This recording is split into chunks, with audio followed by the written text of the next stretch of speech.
What is going on, everybody? Welcome to Personified Fandom, Episode 6. I am your host type thing today, Josh Meany, and I also got Mr. Mike Daggs with me. How's it going? My scenery sucks. Sorry, we had some technical difficulties. Per usual, it wouldn't be a Personified Fandom podcast episode without technical difficulties. Also brought my boy Ginty with me. Going on, everybody? We're rocking and rolling. Ginty got a new mic. Sounding crispy. Dude, love this. Dude, this setup is sweet. Yeah, it looks dope. Too bad we don't have the full like ambiance of all of us going on. It's Episode 7 will be it. Yep, that'll be our moment. Sweet spot. That's the lucky number. My internet decided to just not work. So if I sound like crap, it just said no. If I'm blocky, like I'm speaking through my AirPods. It's just, this is just the worst. Hey, I know how it is. I've been there. First 3/4 of these have been me in AirPods. It's all good. Yeah. But we got some stuff, you know. We've been away for a while. Hope everybody had a good Christmas and a good New Year's Eve. Some stuff happened. There's some stuff to talk about, like Stan Lee. It would have been his 100th birthday, which freaking sucks. But Disney put out, like a little video, and there's a Stan Lee documentary coming to Disney Plus. But basically what we wanted to talk about is some of our favorite Stan Lee cameos. Now, there's so many. There's there's a lot. And it feels like something's 37. missing without them. There's 37? 37 cameos. That's insane. Ranging from, there was a bunch in the Spider-Man movies. Mm-hmm. There was all the Iron Mans. I mean, he's been in, pretty much every one of the Marvel movies. Yep. So, 37 of them. There was a ranking, because I'm terrible with lists when I don't know them, and I don't remember all of them. And I actually didn't remember, most of these, and then I started thinking, looking at this list, and I'm like, oh, yeah, I forgot about all these cameos. So, Mike, what are some that pop out to you when you think of a Stan Lee cameo? So, all right, so the one I love the most, we'll just jump straight to my top, would probably be the Avengers Age of Ultron when he gets drunk. Yeah, and gets dragged out. That one's probably my favorite. I know probably the most famous one is the Tony Stank. I feel like that one resonated. That didn't hit me the way it hit a lot of other. Everyone thinks that's so funny, and I don't. I don't know. Really? That one just got me because it was so not funny. It's like the only one that bothers me, and I think it bothers me because of how popular it is and how funny. The whole audience in the movie theater was cracking up, and I was like, yeah, really? It's so good. It's just so good. It's not knee slapping hilarious, but it's just a corny little Stan Lee joke. It's just a cute are you Tony Stank? And then he's like, yes, he is Tony Stank. Thank you for that. Yeah, that hard New York accent. Yeah. Just that one's great. Yeah. I also loved looking at somebody the Amazing Spider-Man, where they go and they're fighting in the comic book store, and it's all getting wrecked behind him. Yeah, and he's just He's got the headphones on. Yeah, he's got the headphones on. That is one of my favorite. Favorite. He's fighting a lizard. Was that a comic? Was that? Wasn't that a library? It was the library. It was the school library. Yeah. He's in there listening to records with the headphones on. And the disaster that's going on behind him is insane. That's a good one. Yeah, and then I think my all-time favorite one, though, and one that I want to live on and become an actual thing, is what movie is it in? It's in the Guardians of the Galaxy 2, where he's part of the Watchers. Yep. And he's explaining all the cameos. No, I was here, and then I saw this one. That one's just so good, and I wanted to I want more of that one. All the other cameos are just kind of cool, funny things. Mm-hmm. I wanted that to be an actual legit part of something, a real even if. It sucks that he passed, but even if like they could just do a short, even maybe an animated something where you like just on What go If. back and see, like what if, like where you just see parts of his cameo from like his point of view. Like Yeah. they could redo it. They did it for like Endgame. They went back and you saw like alternate angles of some of the fights and stuff. But even if it was something through his eyes, that'd be a really fun thing. So that's like my all-time favorite. Yeah, Just and that because made of, like, all of them canon too. exactly. Like it made That's the every one that made it cameo all. canon, which like maybe Yep. that was the start of the multiverse right there. We didn't even Exactly. realize it. Ginty, what are some that pop up in your head when you think of Stan Lee cameos? So obviously that like the Watchers one, obviously him and if I'm not, I mean that's one of the rumors going around was that he makes cameos in every single one of the movies, but and then that one kind of summed up why almost like he is actually one of the Watchers. Yeah, And that's why he appears in every one of the movies. I mean, it's just a great little thing explaining stuff. It was just fun, but obviously, the Tony Stank one. It's just, I love it. It's so good. I mean, him showing up as a delivery man and and Rhodey just like, thank you. Yep, I needed that. But my all time favorite cameo. It's not even a Marvel movie. Ooh. I'm going back to the '90s. Mallrats. Oh yes, yes. So when he's in there and has the whole big conversation with Brody about Spider-Man and this and that, and then afterwards, and he's like, "Your friend is a real thing with genitalia." It's just, and there's a reference to that in what is it, Captain Marvel, where he's on the bus and he's looking at the script to Mallrats, reading that to Mallrats, and then that's where I'm going. Yeah, because then all of a sudden there it is. Oh, he's reading the script to Mallrats. That was so great. This is early '90s. Yep. Yeah, that's really good. Now, I thought that they had filmed a bunch of them, so he was going to appear in a bunch of the movies. That was a rumor I saw too, but then we just stopped getting them. Yeah.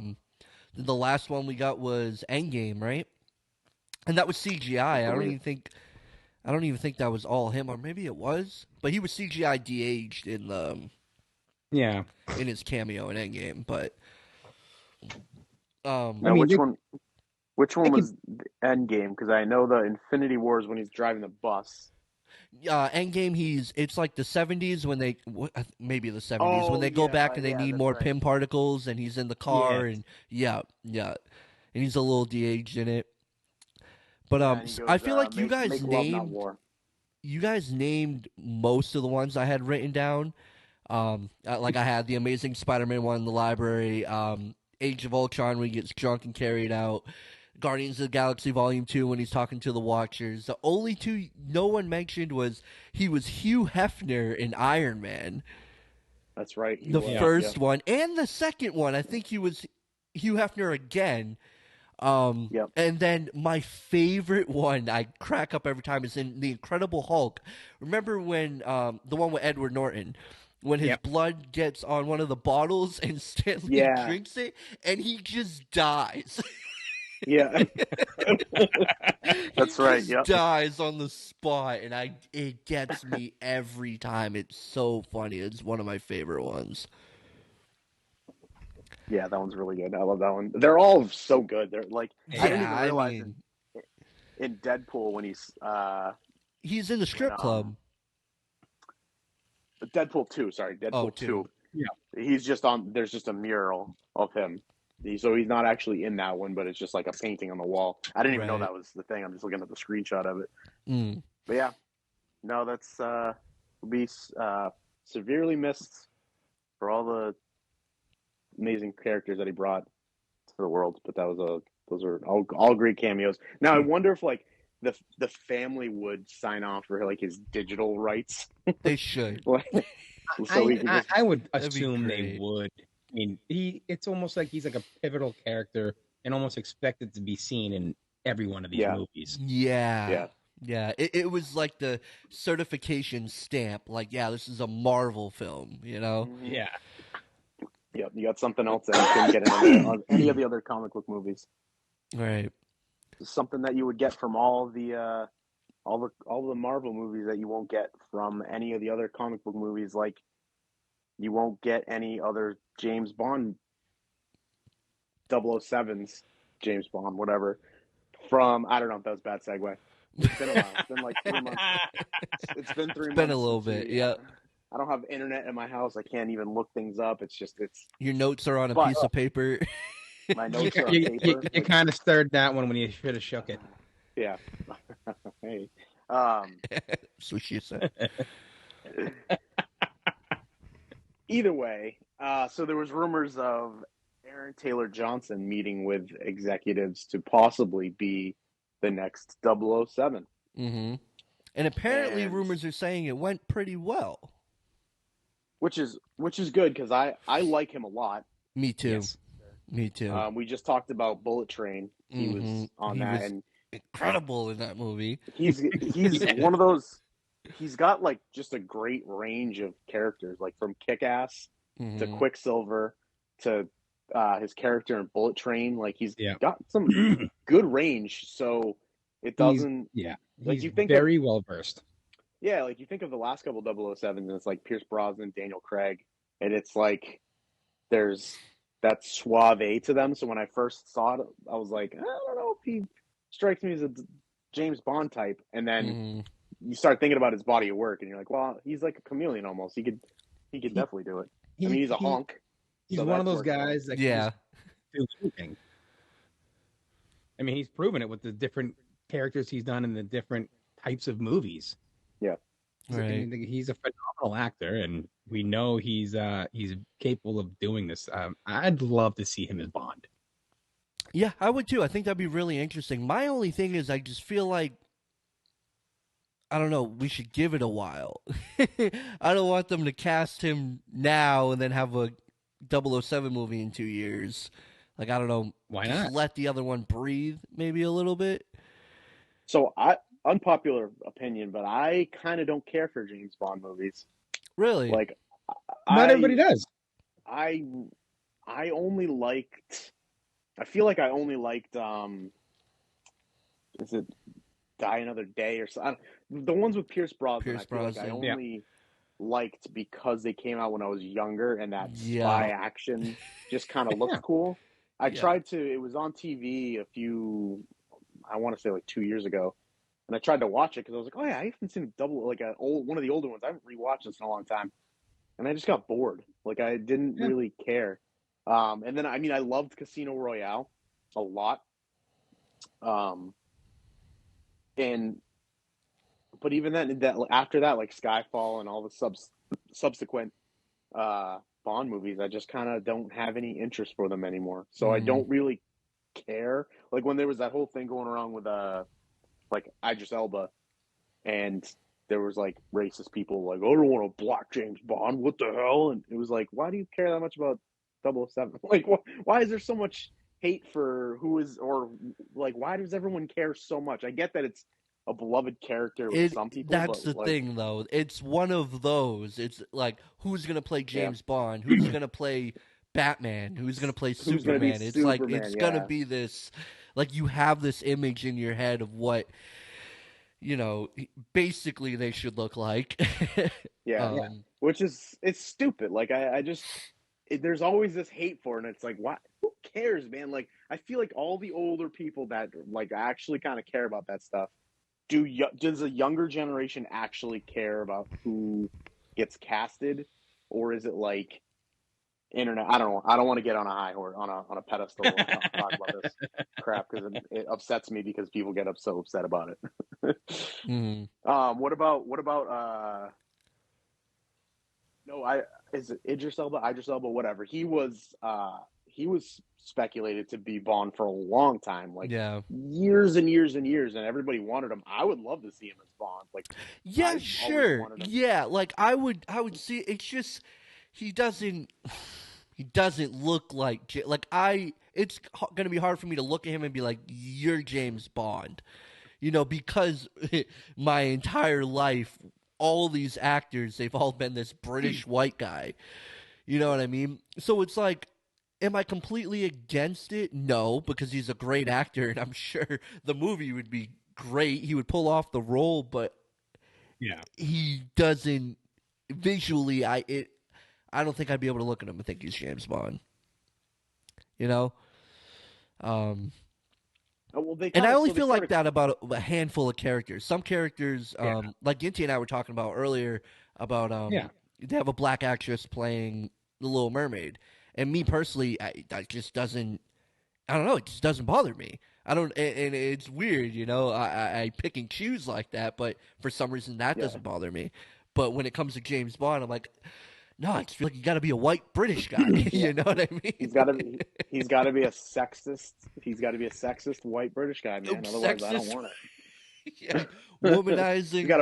He's got a womanizing white British guy. Like, but that's who James Bond is. Like, it's more key to who he is. I feel like. Hey, black people can be womanizing too. Okay, absolutely.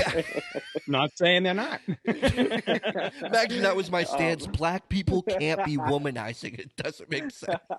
No, that was my. Also, maybe that might be part of the reason why they didn't cast him. I know. So I read an article saying, like, I just tonight, because I was like, wonder why didn't they ever cast him like that? And I guess now he's just like not too old, but they want somebody to commit for like 10 years to this role because they want to build it. And that's what I would want, is them to pick somebody a little younger. And he's 50. I mean, because it's a moniker. Because it's just a moniker and it's just their like number one agent for the M1, what's the MI6? That's Mission Impossible, right? Or is it? That's right. It is MI6, right? Oh, yeah, it is MI6.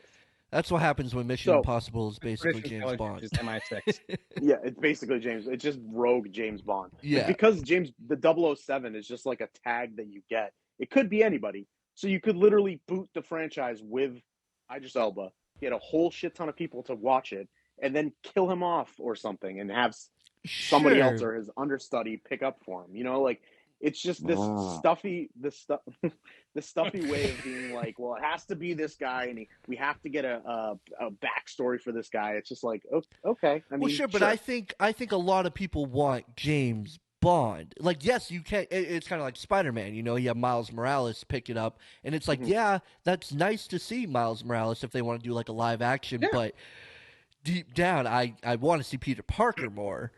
You know, that's Spider-Man to me. So I think a lot of people are attached to that character of James Bond himself rather than like the 007. Thing, but that is a route they could do, because I mean, and on the flip side of things, they've been doing James Bond since before I was born, so maybe it is time to just stop doing them. Long before maybe it's time to put down the old slightly racist womanizing white guy and switch it up just a little bit. But who knows? I don't need everything switched up. Something can just be the original way that they are, but I don't know. They also mentioned Richard Madden, who played Robert Stark, Stark in Game of Thrones.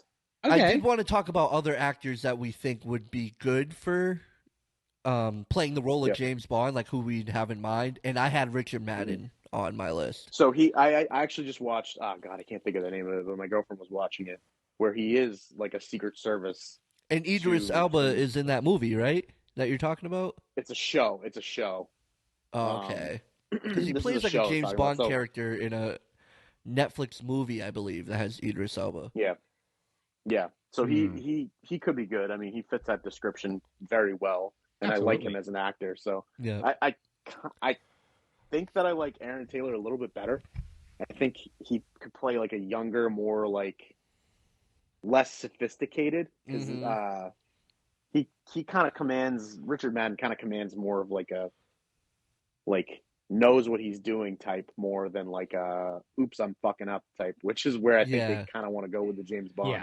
I think they should go. And then obviously Henry Cavill, because he just has to play everything in every he's the obvious one. He's the one who's like, of course I want Henry Cavill to play James Bond. Cavill. Yeah, I want him to be every strong white male in every sort of fantasy picture ever. I got one for you. How about Miles Teller? Yeah, Ooh. I wouldn't mind that. Okay. He's good. I like him. Is he's not British though, is he? Is No, Miles he's Teller not. British? I don't think he I don't is. want to. No. I don't know if I want to see him try and do a fake British accent. What about Tom Holland? Maybe in 10 years when he looks 20. Yeah, yeah, exactly. The way he See, ages. Then it's gonna be weird. I'm gonna be like, man's not shooting out webs anymore. What's he? Now he's James Bond. Yeah. Like him being Nathan um, Drake in Uncharted. you know who could Andrew work Garfield. though? Ooh. John Boyega. John Boyega. Doesn't fit your. I know he doesn't fit your white guy, but he's a great actor. Could work. I know he's unfortunately black, Josh, but I think. Also, if they go, where's the other guy here?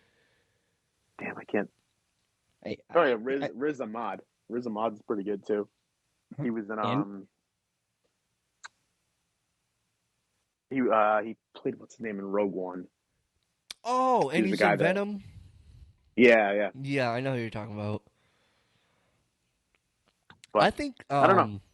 I think Michael Fassbender would be good. He's older though, but Michael Fassbender would be a dope James Bond, I think. Yeah. Yep. They also had Nicholas Hoult on here. Okay. On this Okay. list. Beast. Yep. He's good. And yeah, he could do it. Andrew Garfield could do it. I mean, there's a lot of people that could do Bond. Yeah, I know. Like you said, though, like it's like one of those things. Once you play that character, are you going to be attached completely 100% to it? Right. Where some of these guys, I feel like, have so much potential to do other things that I don't know if they're going to want to be Bond for them. I mean, Daniel Craig, he's Bond now. I mean, it's helping with the Knives Out series, helping him break away from it a little bit. And he wanted away from James Bond after a while. I could imagine, man. Like, I mean, that's the only role you can do. You want to explore other acting jobs, but no one's going to hire you because they're like, "You're James. This isn't a James Bond role. We're not." But not only that, Bond but there's also restrictions. You have when you take on James Bond, you actually have other restrictions when you do other movies. Yep. Like if you go back to the Pierce Brosnan era, if you look at some of his other movies he was in, not a single black tux was worn because he wasn't allowed to. Yeah, because it would jive, and they'd be like, "Wait, James Bond's in this movie?" Yeah, and it's weird. Not allowed to. Yeah. I don't know. They don't have to be so strict with it either. Like, you could, I don't know. I guess you're getting away from it if you do anything other than legitimately just James Bond. So I don't know. It gets murky, and you have to keep it to a certain thing again to appease the fans of the brand, I guess. Yeah, you can't just branch out like it's like Game of Thrones or something, right? But so speaking of that, they talking HBO Max kind of has shelved all of the current Game of Thrones spin-offs that are currently in development, which there's a lot of them. I would click on this link, but I don't have internet in my house, so I can't read through the actual list.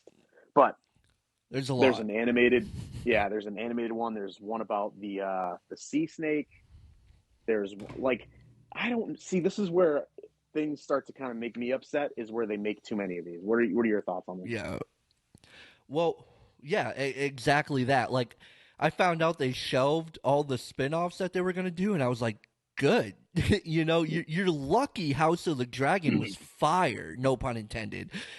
You're lucky it was great because it could have sucked. But how many times are you going to roll that dice? I don't think you're going to get it with all these spin-offs you want to do. Let's take it slow. Let's go through House of the Dragon and then do another spin-off when you're done with that. Don't have all these Game of Thrones shows coming out at the same time. I think it's good that they got shelved. They're rethinking their strategy. I think that's really good. Yeah, I totally agree with you on that. The only thing that I wish they did and did not shelve was back when they were originally talking spinoffs was the Arya Stark spinoff, and I wish they actually went ahead and did that because we needed more of her. Yes, the only problem, and here's my problem with all of this, is we're all on the same page of like, stop, slow down, don't Star Wars this thing or Marvel this thing where you just oversaturate the market and suddenly it's like, so did you watch House of Dragon season 3? No, I'm watching Snow season 2, or I'm watching the fucking sea serpent thing season 1. Like, don't do that. Like, you take the time and find the creative, because also, you know what clearly works in these is George R. R. Martin. Like, his direction and his creative ideas are what's keeping these things alive. It's not your new stuff, because I mean, nope. it's no one cares about that. They don't care. The people and they show that, you know, House of the Dragon can work, even though there's a vast majority of people that are into this franchise that know what's going to happen but are still on board. Yep. So it's like, you can't just. I think my internet just came back on. You can't just like expect it to be, you know, like that everyone's going to immediately love it. Right. No, maybe it didn't. Yeah.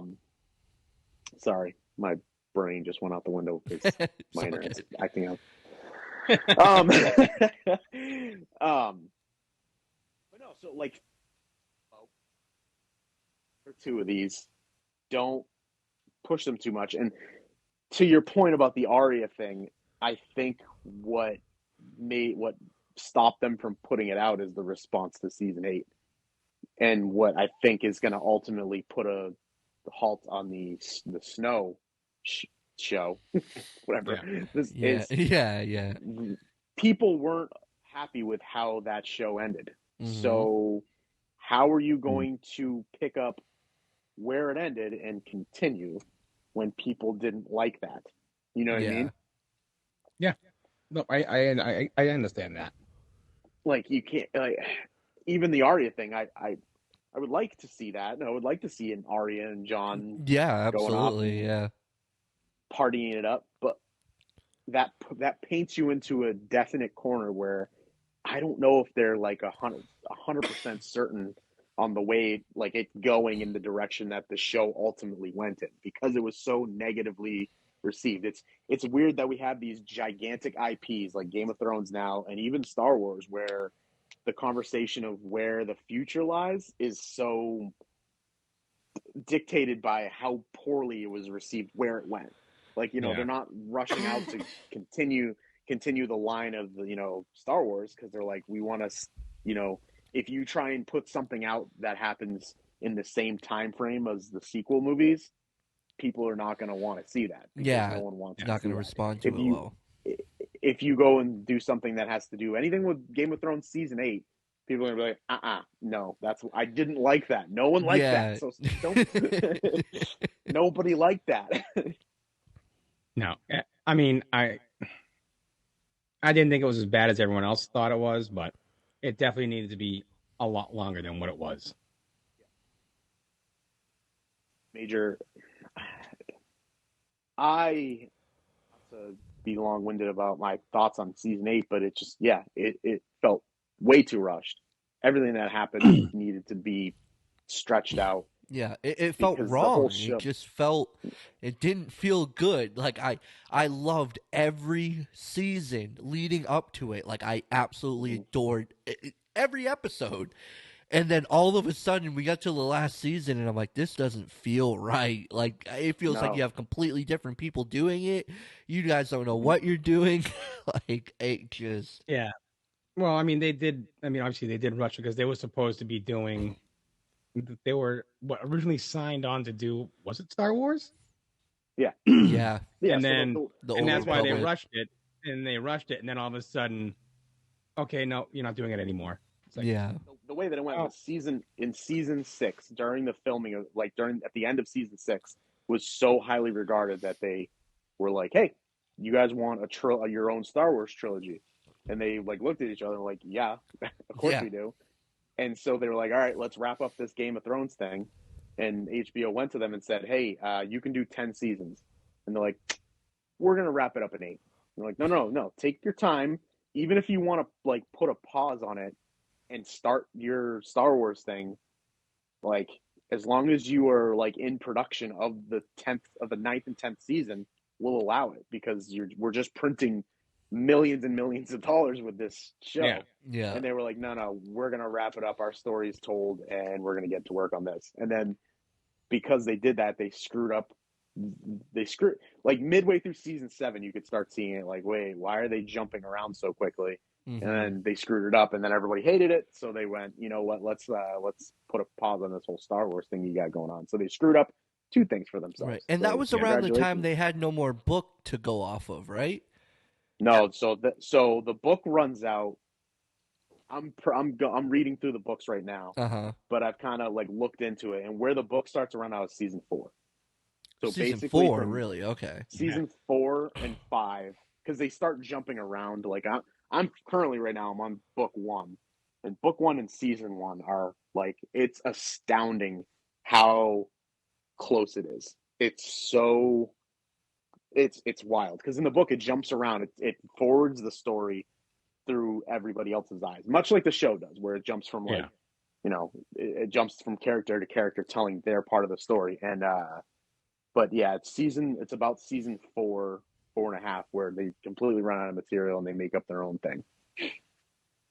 And then 6, and even George R. R. Martin said like that's not what happens at all. He's like, some of the things are like kind of what was happening, but no. Okay. But I don't know. But as far as the shows, the ones that they need, like House of the Dragon's a huge hit. Stick with that. Focus on that. Sculpt that. Polish it. Bring back keep this hype, astounding hype train that you've got going. Don't try to dip your foot into other things, because again, oversaturation is never works out. Like if there's 2 different shows a year to be watching, and you just think that people are going to be like, give me Game of Thrones all year long. It's not. That's so hard to pull off. I mean, you're not Marvel or Star Wars. Yeah, and even Marvel's suffering from like the fatigue people are just like, you have your hardcore fans that are watching no matter what, but there's, if you want to make $1 billion in every movie, it's not right. And they're cutting back on their production of TV shows. Yeah, and they are. It's the good thing. Make us want to be interested in these shows when there's, like, they did, again, to jump back to the Marvel thing, they did the WandaVision, Loki, and Captain America Winter Soldier thing, or Captain Falcon Winter Soldier, back to back to back. There was like 2 weeks in between each show. It's like, they pushed them out real quick. What the hell? I loved every aspect of it. I love the beginning. I love the beginning of it. WandaVision came out. I was like, "Oh, this is great." Falcon and the Winter Soldier. I thought that was great. Loki, I thought was great. And then we started slowing down a little bit. Hawkeye came out. I was like, okay. That's fine. I liked Hawkeye too. It was fine. I still haven't seen it because it just was like, I don't have any more time for this stuff. Like, I made time for these shows, and now I'm just like, okay, well, clearly it's not that important because no one's talking about it. Like, I heard that was the other thing too. Nobody was talking about any of those extra shows, so it didn't spark my like need to go see these shows. So I was like, okay. And now that some time has passed, there's still people that talk about House of Dragon. You get any article like, oh, they started shooting. People are like, oh my God, they started shooting. You just don't get that with some like oversaturated stuff. It's like, oh, there's a new Marvel show out. Like, there's like 15 of them. Like, I don't. Is it good? Yeah, it's okay. Okay, well, that doesn't make me want to go see it, or like that doesn't make me want to put it on.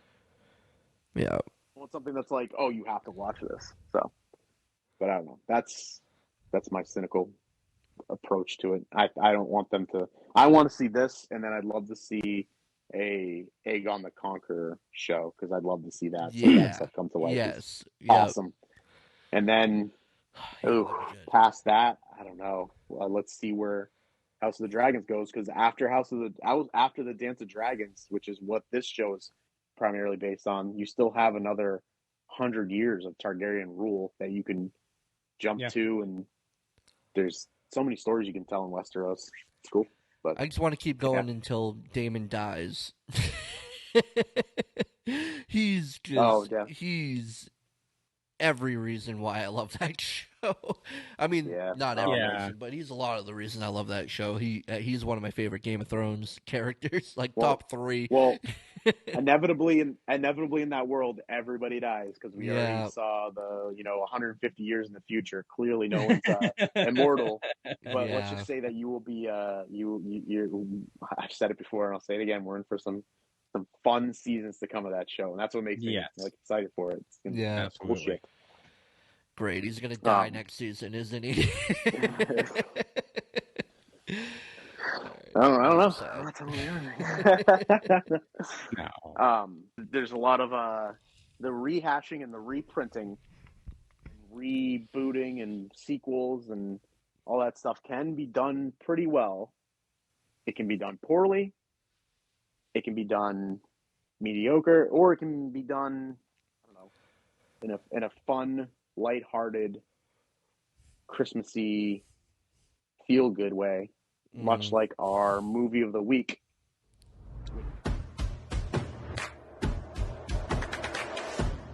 Movie of the week. We watched A Christmas Story Christmas. Yeah. And, Ginty, what did you think about it? Dude, I loved it. I know a lot of people are probably gonna look, whatever, but I fucking loved the movie. I thought it was great. It brought me right back to my childhood of watching the original Christmas Story. They brought in all of the major actors that were in it, with Peter Billingsley as Ralphie and all his friends. The original people came back and played those characters again. Mm-hmm. And the way they did the movie was just like the way they did the original movie, with a lot of the daydreaming and drifting off and these little scenarios happening. And I was just like, this is, it's fun. It's just a great way to watch this movie. And then it really just, and the way it ended, it just tugs at the heartstrings, It was just a feel-good Christmas movie. And I loved every aspect of it. So I watched this today because I haven't had time to. I watched it at work today. And it's funny how when Christmas ends, I immediately could not care less about Christmas movies. When I put this on, I was like, I can't. I'm so Christmased out at this point. I don't even want to watch. I contemplated, and this is like I didn't do this, but I thought about it. I honestly thought about just watching a reputable reviewer's take of this movie. I was like, I cannot watch a Christmas movie right now.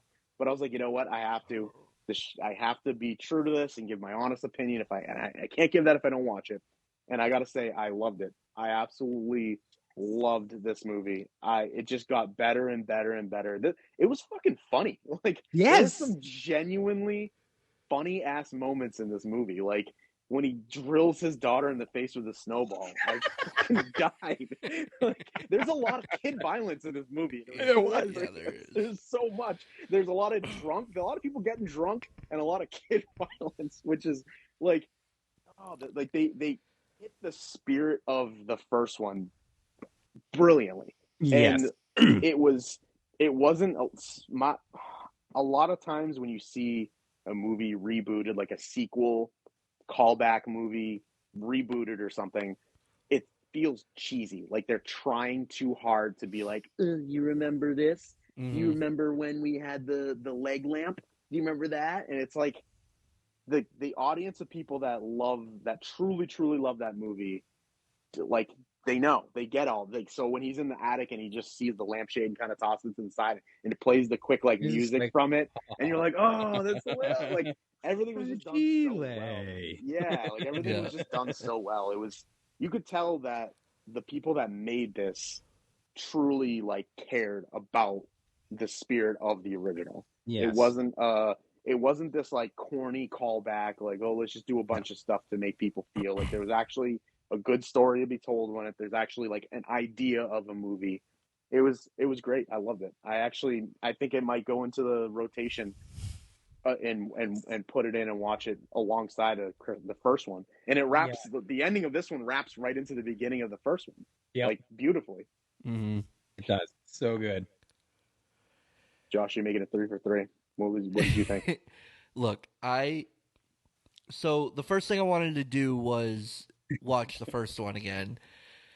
So I tried watching A Christmas Story again. I got like 20 minutes in and I'm like, no, I don't like this movie. I don't, and I know it from beginning to end, but I just don't like the damn movie. I'm like, screw this, whatever.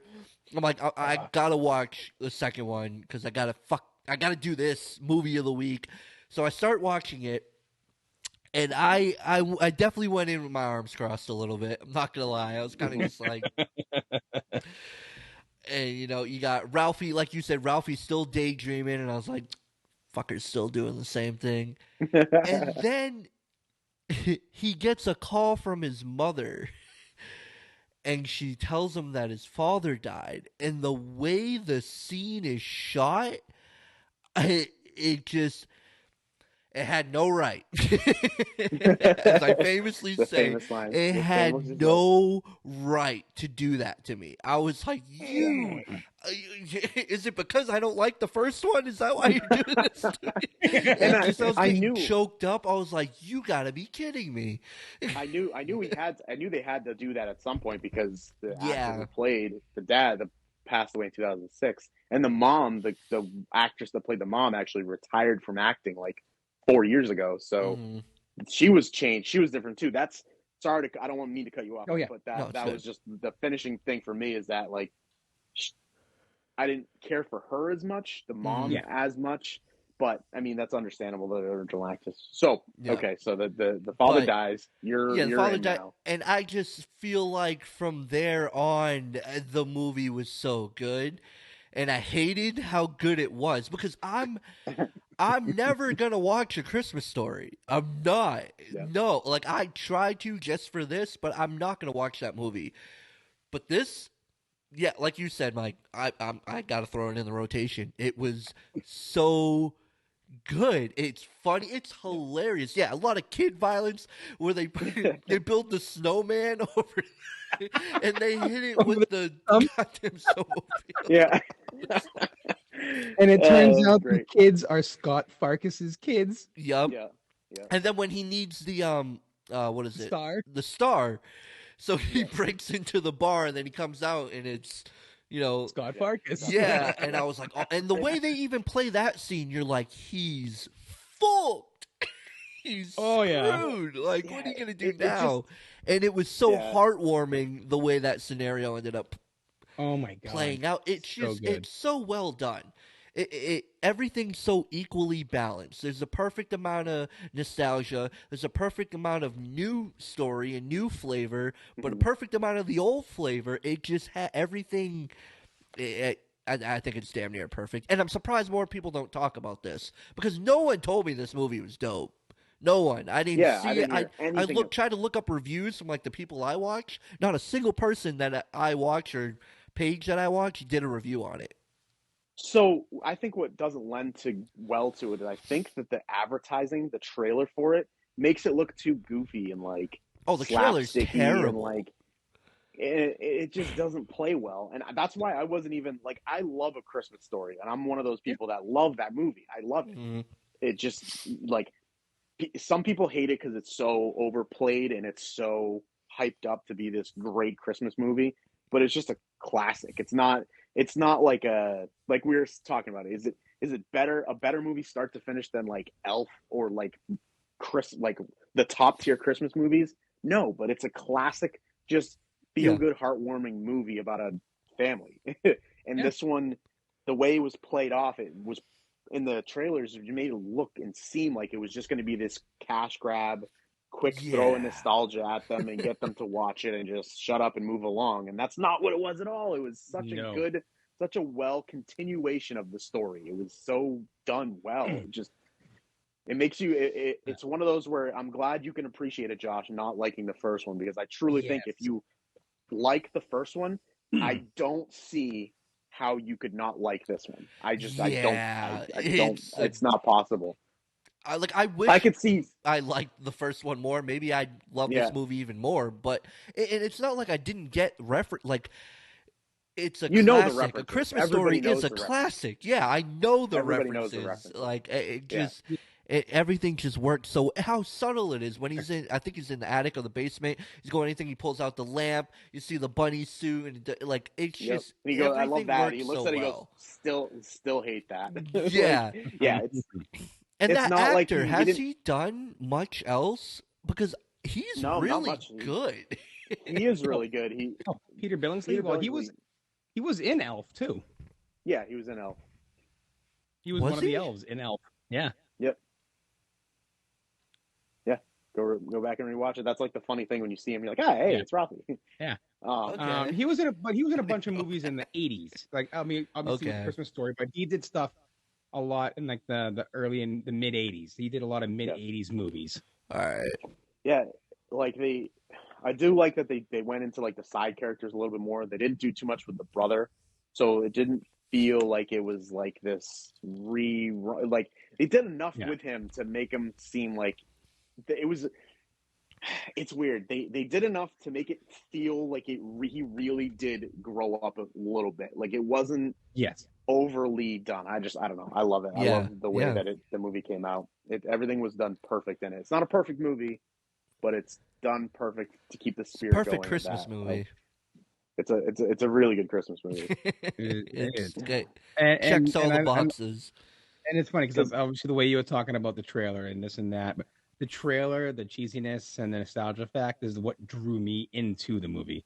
Mm-hmm. I mean, I would have been happy with not even seeing a trailer, period, saying like just a notation of, we're doing A Christmas Story Christmas, and Ralphie, Flick, Schwartz, Scott Farkas, these guys are all back. Okay, I'm in. Yeah. Yeah, I was in regardless. It's funny because like I'm like complete opposite, because I don't like the first. I saw them all back. I was like, you gotta be kidding me. Yeah, you gotta be a little bit more won over, but it did eventually win me over, and I'm so glad I freaking loved it. It was amazing. Props to everyone involved in that because the execution was great. Now stop! Don't do it again. Leave it alone. Let it die. Just leave the two. We don't need any more. Yep. The kids were also good too. They weren't overly like I liked the kids and the mom. We didn't even talk about that, but the mom was great. I loved her. Oh yeah, I've seen her in the kids other were things great. They weren't. Too. Yeah. You have definitely looks have. But their kids, the son and daughter, were fantastic. They weren't overly like. Yeah, it's just everything. This movie was a perfect continuation of the first one. Very modern day A Christmas Story, like modernized. Mm-hmm. Even though it's placed in the 70s. Oh, and you know what's funny too? So did you catch? He makes a Korean War joke in there when he's like, "I haven't seen so many cold dead bodies since the Korean War," and when they're off that slide. And so I'm thinking, I'm like, wait a minute. So in the movie, he's 30. I know he went to school for like accounting. In the movie, in 1940, when the original one came out, that's when the time, not came out, but the time, it was set. It was set in 1940. And he was 9 years old. The Korean War was in 1950, which would have been 10 years later. So he would have been 19 years old. Was Ralphie Parker in the Korean War? Did he fight in the Korean War? I want to see that movie. He could have totally, especially when he threw in that Korean War joke. I was like, wait. Yeah. And this one takes place in 1973, so it's 20 years after. Just saying. He was pretty quick to see those kids get obliterated with the tree stump. Thing. So he's got a little twisted sense of humor there. Yep. And he makes a murdering wife joke too when she's like, people are interested in true crime books, and he's like, great, true crime about me strangling my wife. You can write a book about strangling my wife. So he's got to sit like it. This movie's got like a lot of like funny, like again for being like essentially like a continuation of almost like a Christmassy family movie. It's got a lot of like adult humor darker, in yeah, a darker, more adult sinister. Fucking yeah, it's great. I love it. Yeah, it's Really great. good. It's so good. Breaks his kid. His kid breaks his arm. He smashes his daughter in the face with a snowball and almost blinds her. And then there's like Yeah, the pregnant like cross-eyed scene where he sees his kid with his yeah, British accent. Oh, it was just that. That was like I legitimately laughed out loud when he's like, "Wait, why do you have a British accent now?" yeah. That's good. Oh, I think it's time to move on into the drink of the week, Mister. Of the week, Mr. Toke. What do you got for us? Dude, I have a nice one coming up for you. This one is I made this just recently. I posted it on TikTok. It is a whiskey margarita. Mm. Oh yes.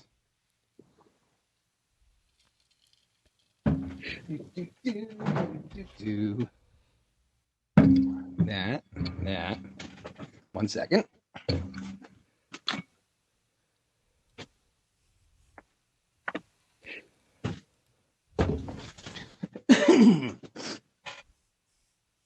So basically, instead of using tequila, we're going to use whiskey. And I have this amazing black currant whiskey called Von Payne Black. This stuff is absolutely amazing. Look at the gargoyle on there. I love that. I love the bottle. It is also not just the topper, it's the spout. I saw that on your TikTok. That's amazing. Now, is there like a stopper to it so it's not just open? Kind of. Not really. I mean, a little cap I can put back on there. Oh yeah, there you go. Nothing major. So basically, I'm going to do about 2 ounces. Yeah, a little bit more.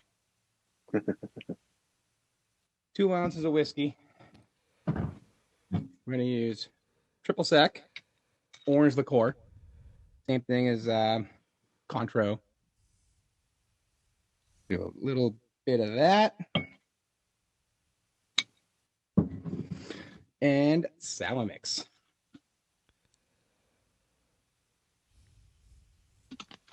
Now, what's this going to taste like? This is going to taste like heaven. It's almost it's on the lines of a whiskey. Mike's it's like, on the right, lines. but I really want to know. Yeah, it's on the lines of a whiskey sour. But the black currant in the whiskey mixes really, really good with other citrus flavors. And I saw this from a friend who told me to try it, and I am hooked. Love it.